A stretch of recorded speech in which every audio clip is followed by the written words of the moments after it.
Folks who have been wanting a larger Grand Cherokee have finally gotten their wish with the recent debut of the 2021 Grand Cherokee L, a 3-row unibody crossover made for off-roading as much as it's made for grocery gettings. And what better to challenge it than the Land Rover Discovery, soon to be available with a solid refresh for 2021. So let's get into the nitty-gritty of size and cargo, engine options, towing, and the all-important off-road geometry.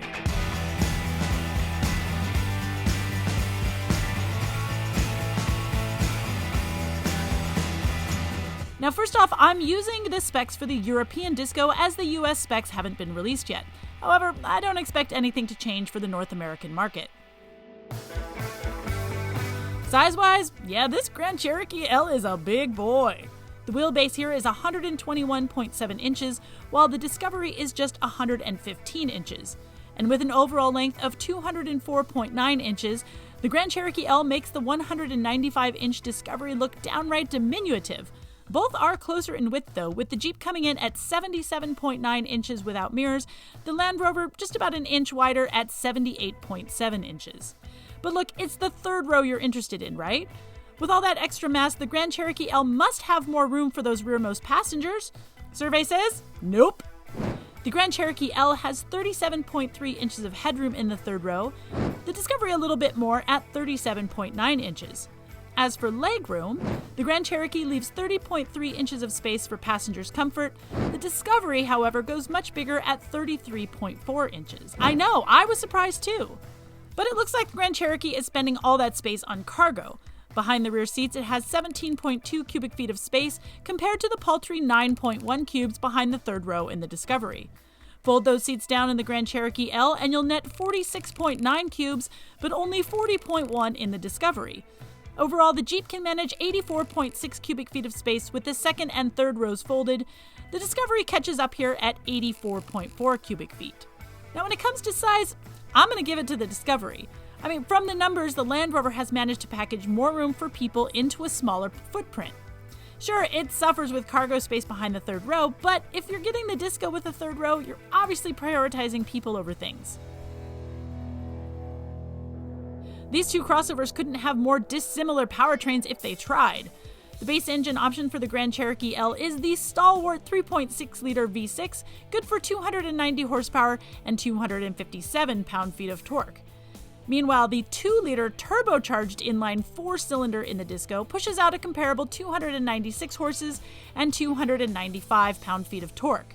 But while Jeep decided to rely on a 5.7-liter V8 for more power with 357 horses and 390 pound-feet of twist, the Discovery goes for a 3-liter inline 6-cylinder mild hybrid to reach its numbers of 355 horsepower and 369 pound-feet of torque. So, with more available torque and a longer wheelbase, you'd expect the Grand Cherokee L to be able to tow more. And it's not bad, the 5.7-liter can drag 7,200 pounds behind it, but the mild hybrid Discovery bests it by 1,000 pounds. Look, the Jeep engine options aren't bad, it's just that they aren't very modern. Well, not yet anyway.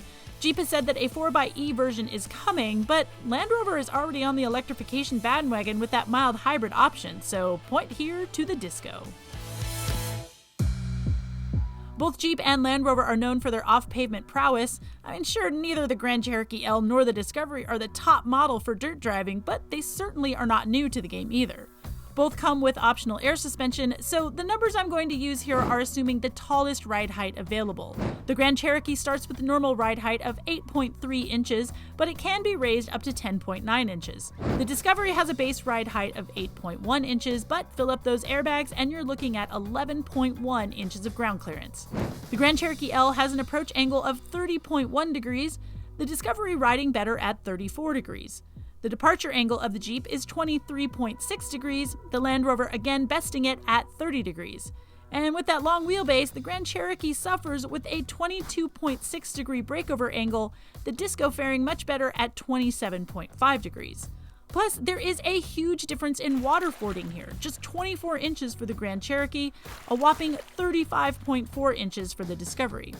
Both vehicles are full-time four-wheel drive with an available 2-speed transfer case, but only the Discovery has an optional rear differential locker.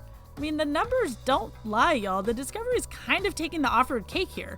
Now, maybe if the Grand Cherokee L were offered in the Trailhawk trim, I'd be singing another tune, but it's not available on the new 3-row. However, there is that small little bugaboo of price. Jeep has not announced pricing for the Grand Cherokee L at the moment, but the latest Discovery will start at $55,250. I expect the Grand Cherokee to start a bit lower, but I can't give any props until Jeep drops those numbers on us. Now, as always, there's more to a vehicle than just numbers. Styling is subjective, of course, but I like the presence of the Grand Cherokee L more than the Discovery. I also like Jeep's Uconnect infotainment system better than anything Land Rover has on offer. However, when you look at the specs, the Discovery just runs away with it here. It packs more room for third-row passengers into a smaller overall package, while still offering up mostly the same amount of overall cargo space. It's available with an electrified powertrain, which is something we have to wait for with the Grand Cherokee L, and it's got better approach, departure, and breakover angles, as well as more ground clearance and waterfording capabilities. Of course, both companies have been plagued with reliability issues, but if I had to pick one, I'd go dancing at Studio 54 with the disco, baby. Alright, I would like to know what you think. Are you ready to do the hustle with the disco, or are you sticking to that pure American Grand Cherokee L?